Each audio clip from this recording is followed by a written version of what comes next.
இருந்து வெளியான அறிவிப்பில் செங்கடலில் கவுதிகளினுடைய தாக்குதலை எதிர்கொள்வதற்காக நேட்டோ நாடுகள் இந்த பிராந்தியத்தில் இருக்கக்கூடிய அனைத்து நாடுகளும் தங்களுடைய கடற்படைகளை ஒருங்கிணைத்து அமெரிக்காவுக்கு உதவ வேண்டும் என்ற ஒரு அறிவிப்பு வெளியாக இருக்கின்றது.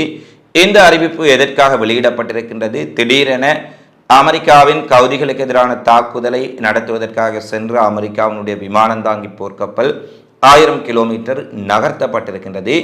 இதுவரை ஸ்டேலுக்கு ஆதரவான கூட்டாளிகளின் கப்பல்கள் மீதான தாக்குதலை பாதுகாப்பதற்கு சென்ற அமெரிக்க போர்க்கப்பல் இன்று அவர்களை பாதுகாக்கின்றார்களோ இல்லையோ, தங்களுடைய கப்பலை பாதுகாப்பதற்கே நேட்டோ நாடுகளின் உதவியை கேட்கும் அளவுக்கு நிலைமை மாறியிருக்கின்றது. அது மட்டுமல்ல, ஹிஸ்புல்லா மிக பெரும் அதிர்ச்சியை ஸ்டேலுக்கு கொடுத்திருக்கின்றார்கள்.